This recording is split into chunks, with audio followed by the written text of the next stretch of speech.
Hello, and welcome back to Monifactory.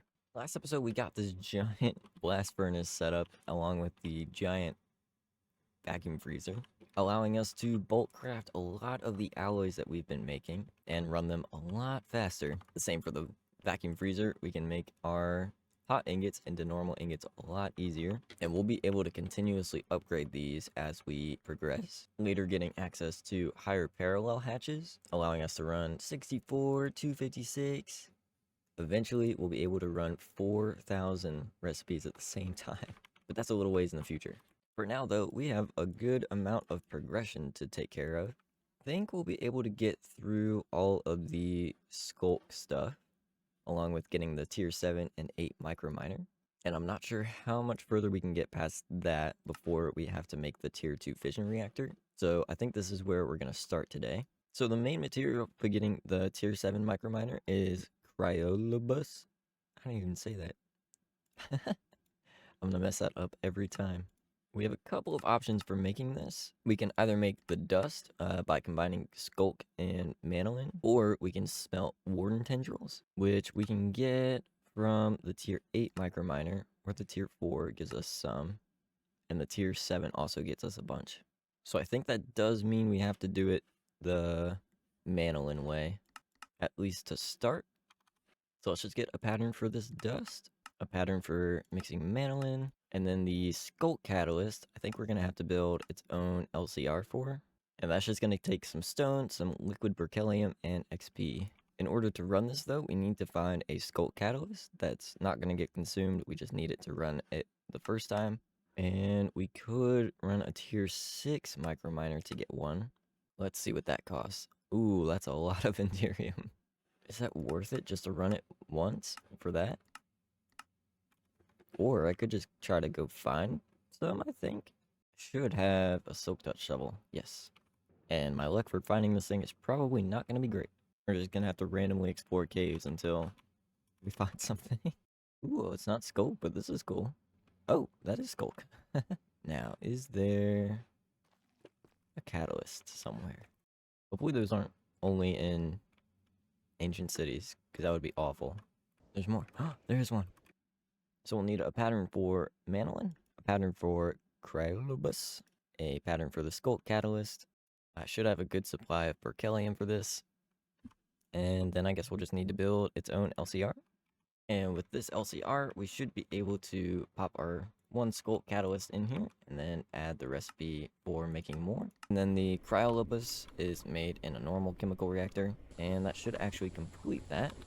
So we should be able to request this now, except I have no stone. Okay, I fixed the stone problem, and now let's do this. Just gonna start off with one to say that I can do it. Now to smelt these, we do need, I think, some form of gasoline. We can either use cetane boosted diesel, gene gasoline, or high octane gasoline, with gene gasoline being the fastest and using the least amount of fuel. But this stuff is not cheap. This does take dragon's breath though, and how are we gonna get that? Looks like we can get a bunch from the tier 4.5. We might just need 2 of these to get the dragon den data first. And that should get us a whole bunch more dragon's breath. We also get ender dragon scales out of this, which looks like we'll need some for the ultimate material eventually. But we can also macerate this into dragon scale dust, some graphite, and some ilmenite. Dragon scale dust can be made into graphitic tantalum, and that gives us some graphite and tantalum, I believe, along with some fluorine. So if we wanted to use that to get those, we could. But then I'm also not sure how much of the ultimate material we're going to need. It does look like quite a lot. Maybe we'll just save it. Anywho, once our dragon's breath is ready, we can make a canner recipe to get the fluid. And then we use this to make gene gasoline. Now, what else does this need? We need high octane gasoline, which I'm not sure we have anything for. Except that we should have toluene. We need chlorine trifluoride, that's nothing. And we also need tetraethyl lead. Okay. Actually, also need to reset up ethanol, because I think I stopped doing that a while ago. because one of the things does require it. And then I'd like to also make a pattern for ethylene. I think we need some of that as well. Ethanol is no problem though. All that takes is some saplings and water. That produces biomass. We're then going to ferment that into fermented biomass, and then that will get distilled into ethanol. So I just spent probably way too long setting all this up. This is another oil distillation rig. All of these are like larger versions of the old ones, allowing us to make the oil stuff so much faster. With the distillation tower, we can parallel. And we're using all this. I needed a lot more naphtha, because we were using our naphtha on the other one. And then light fuel, we also need to process into hydrocracked, and then we use that to make octane. But that was the last step in making gene gasoline, so we can make that now, which also means we can make cryolobus ingots, and that means we can move on to the next step, which is the Sculk charger. This bad boy is a little expensive though. It needs these lapatronic energy orbs, and I was holding off on making these for a long time because look how complicated they are. But we definitely have everything to make this, so I'm waiting on the last step for this now. We also need a Sculk pylon. Basically, the Sculk charger is going to allow us to take that cryolobus and make Sculk cores using a whole bunch of energy. And then we'll use these to make higher tier energy cores for the whole future. Most of these energy cores are going to be used for the microminers, but we need the Sculk charger, and then we need the Sculk pylon that's going to provide energy to it. Also, our assembly line isn't big enough to make the energy orbs, so I gotta expand this thing up a bunch. Boop, boop, boop. Let's fix that issue. While we're waiting on the Sculk pylon to finish crafting, I actually need to craft another one of these package setups. The tier 7 and 8 microminers both require the ultimate crafting table. Yay. I think we should be okay to make everything here. For this, the ultimate crafting table, we should be able to turn into the package crafter. Set this guy up the same way as the other ones. Then we can encode our recipes for the tier 7 and 8 microminers. And boop. I think the tier 9 gets made in here as well. And the tier 10. And then the tier 11 is the next tier of crafting table, which we cannot make for a while, I think. Alright, there's that. We can take a look at what we're missing here. Mostly the things that we need to make in the Sculk charger, which I'm just finishing up now. So the Sculk charger is gonna work pretty much the same way as the crafters. I think the pylon needs to be connected to energy for sure. And then somehow I'll have to make a pattern for the Sculk thing. This guy. So then if I put this in here, let's just go ahead and try to request one.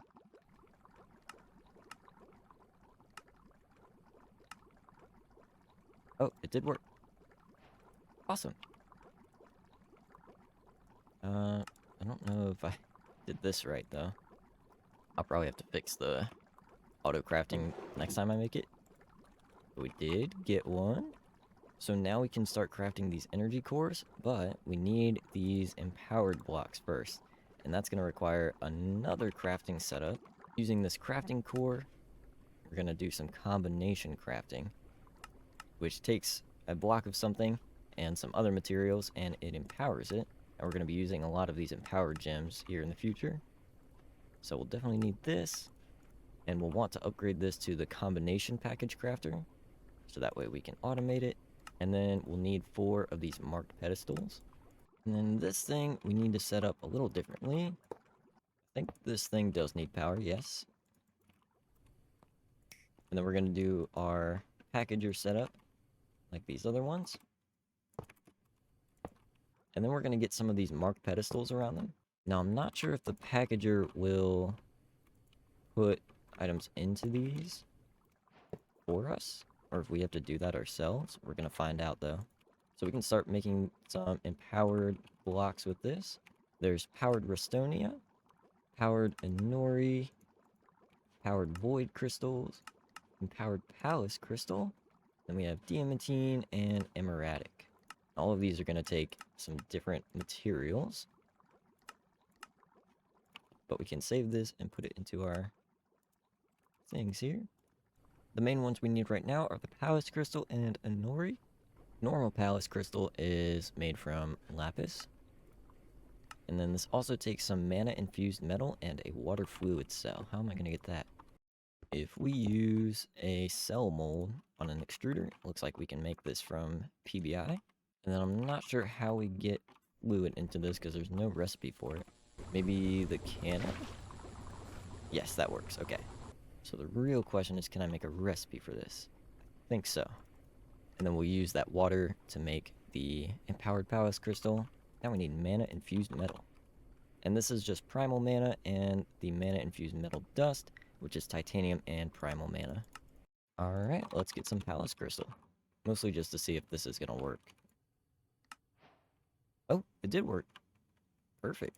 And now we'll just do the same thing for Anori. We need helium in here. And liquid black steel. And then normal Anori is just an iron block. Really easy.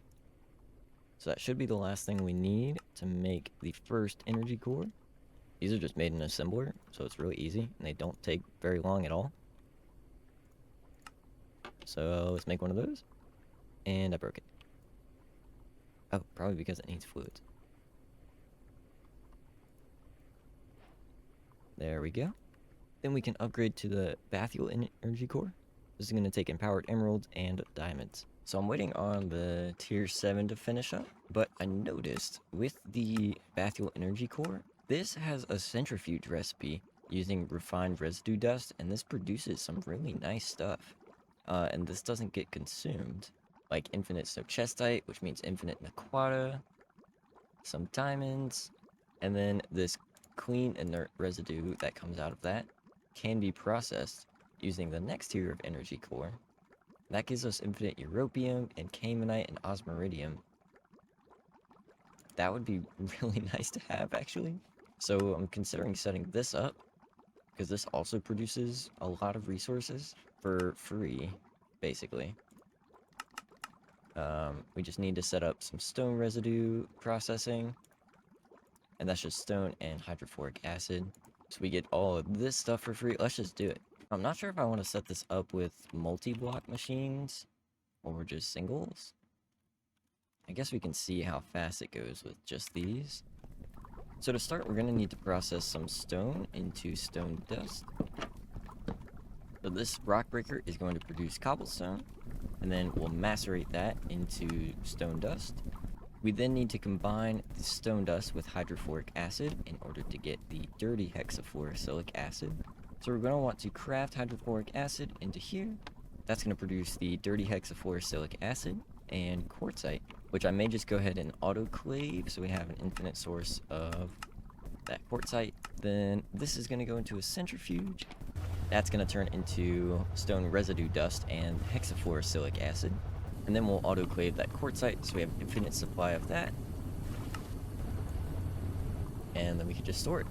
The hexafluorosilicic acid can be electrolyzed into silicon, hydrogen, and fluorine. I'm going to come back to that. And I forgot that laser IO was in this pack, so I think it'd be cool if we set that up to transport all of our items back. So for example, all of the hydrogen and fluorine that we have coming out of this we'll want to store.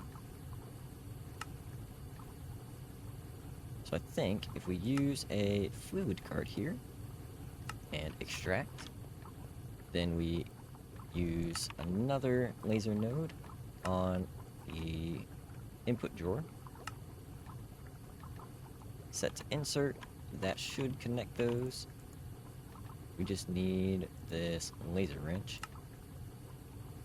Then we shift right click to select this one. And right click on this one. That should connect those two. Then if we link these drawers up, that should connect it. Allowing these to fill up. Awesome. We'll definitely need some upgrades on these though. If we add some card overclockers, it should speed up the transfer quite a bit. Transfer amount, we want to increase as much as possible.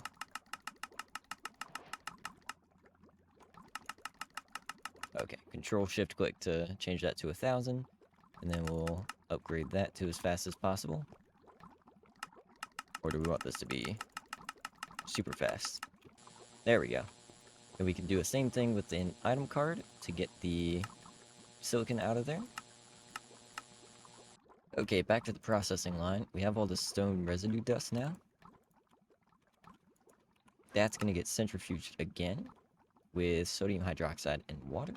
That's going to produce potassium feldspar, sodalite, biotite, magnetite, metal mixture dust, and uncommon residue. Now, I'm actually going to go ahead and set up a multi-block electrolyzer.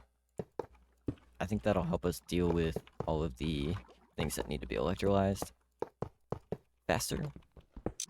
So, for example, the potassium feldspar needs to be electrolyzed into potassium, aluminum, silicon. So I think this will be an easier way of controlling that. So if we store all of this stuff to deal with, then our electrolyzer should know to request it. Perfect. So the sodalite is going to need to get electrolyzed as well into aluminum, silicon, and sodium, and some chlorine. Biotite dust also gets electrolyzed into most of the same thing. Magnetite dust also gets electrolyzed, or we can smelt it straight into iron. I think I'm going to do that. Metal mixture dust can be centrifuged into lots of different stuff. Definitely going to want a centrifuge. Centrifuging that metal mixture is going to get us pyrolusite, chromite, bauxite, hematite, ilmenite, and whatever that is. Not sure yet. Oh, barite. So let's deal with each of these. Pyrolusite can be smelted into manganese. Or should I electrolyze it? But that would waste a lot of it. When I could just smelt it. That would give us infinite manganese we can use. I may have to upgrade to a bigger furnace too. Anywho, chromite, we're already electrolyzing into chromium. Bauxite gets electrolyzed into aluminum and rutile. And then we all know rutile is used for titanium smelting. Hematite gets electrolyzed into iron, or we can just smelt it, which we'll probably do that. Ilmenite is also used for rutile processing. We can blast furnace it into some wrought iron and rutile. Probably won't pass of this, because I know I have a carbon shortage. Probably just save this for now. And it looks like we're already processing barite into barium and sulfur. Okay, with all that taken care of, we should be back to uncommon residue. This needs to go in a large chemical reactor with dioxygen difluoride. And this is just oxygen and fluorine and an empowered void crystal as a catalyst. It also turns out that we need to electrolyze some quartzite into black quartz. We need this for the empowered void crystal that we need to process dioxygen difluoride. So since our autoclave isn't too fast, we do have a backup of quartzite that we can electrolyze. I'm going to put a downgrade on the black quartz dust, just so that we don't make too much of it. And then we can autoclave this as well. Maybe I'll just set up a pattern for that one. So we should now be making some dioxygen difluoride using that empowered void crystal. And we're not going to bump this up too much because I don't want it to use all my fluorine. Then we can use this to set up the uncommon residue making. So this guy should be working now, and that's going to make oxidized residue and some ashes. Ashes we can centrifuge into even more stuff. That's going to give us quicklime dust, potash, magnesia, soda ash, and phosphorus pentoxide. Okay, what do we have here? Quicklime. That looks like it does have some uses, so we're not going to process that. Potash can be electrolyzed into more potassium. Magnesia, what do you have? Can be LCR'd for magnesite. Electrolyzed for magnesium. Can we do anything with magnesite? That would give us carbon. Or we can just electrolyze it for...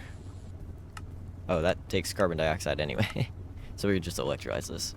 And then phosphorus pentoxide, I think, also has some uses, so we don't want to process this right away. Alright, that takes care of that. Then we have oxidized residue. That's going to get centrifuged into all this, and that just takes distilled water. Are you going to want your own centrifuge? Probably, because it takes 5 seconds at LEV. And I think we're going to have a lot of it. Also, because we're not getting through these ashes fast enough for that. Actually, maybe, I don't know. Hopefully these ashes go down. We just had a lot of backup, I think. Maybe we'll go ahead and throw it in here and see if it works, and then we can build another one if we need to. I could technically make the ultimate parallel hatch, I think. It would just be really expensive. That would allow us to run 64 recipes at the same time. I'm not sure if we need it, though. The centrifuging oxidized residue is going to get us garnet sand, acidic mineral sand, bauxite, phosphorus pentoxide, and ilmenite. Those are not new. And then the refined residue dust. And then we have all these fluids we get. We get hydrofluoric acid, sulfuric copper solution, lead zinc solution, and sulfuric nickel solution. So let's just go through these one at a time. Alright, what do we have here? Garnet sand, centrifuge into more stuff. That's going to take no time at all to process though, so that's fine. And then bauxitic mineral sand. Do we need basalt? Ooh, that would give us some stuff too. So we could electrolyze this into magnetite and basalt. Basalt would then be centrifuged into olivine, calcite, flint, and dark ashes. Now from the other mineral sand, we have almandine, androtite, grossolar, pyrope, spessartine, and uvarovite. Okay. I know this is just going to be more stuff to process. And then we have all of the other stuff from the basalt. Okay, what can we do with all this stuff? Pyrope can be electrolyzed.